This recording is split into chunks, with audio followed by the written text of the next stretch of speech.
Muling nagbubukas ang pinto ng Boracay sa mga turista pagkatapos na isara ito ng pamahalaan noong April 26 para sa 6 na buwang rehabilitasyon.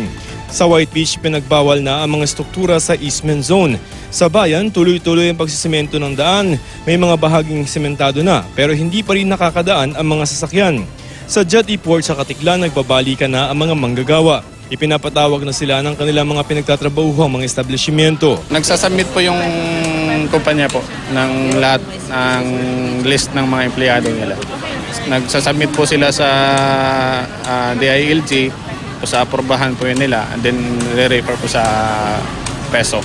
Anong nararamdaman nyo na open na ulit yung Boracay? Excited na bumalik sa work. Ilang buwan ka rin nabakante? 5 months. 5 months.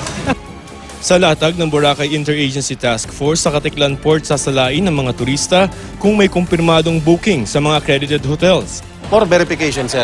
Anong i-verify sir? So kung compliant, sir, yung iyong hotel at accredited ka ng DOT, ng tourism, bibigyan kanila ng go signal na makatawid ng Boracay, sir. Makabili ng ticket para sa boat. Tapos sasabihin mo sa boat? Station 3, sir. Station 3 ang trap natin. Maigpit na babala ng Department of Tourism kung pupunta sa Boracay, siguraduhing accredited ang mga hotel na ibubook nyo. Ayon kay Tourism Secretary Berna Romulo Puyat, 68 pa lamang na mga hotel ang nabigyan ng go signal para tumanggap ng mga turista. Kung hindi accredited, airport pa lamang daw ay hindi na sila papaalisin. Dry run ngayon, sabi ni DNR Secretary Roy Cimatu, pipinuhin pa ang mga sistemang ipapatupad nila sa isla.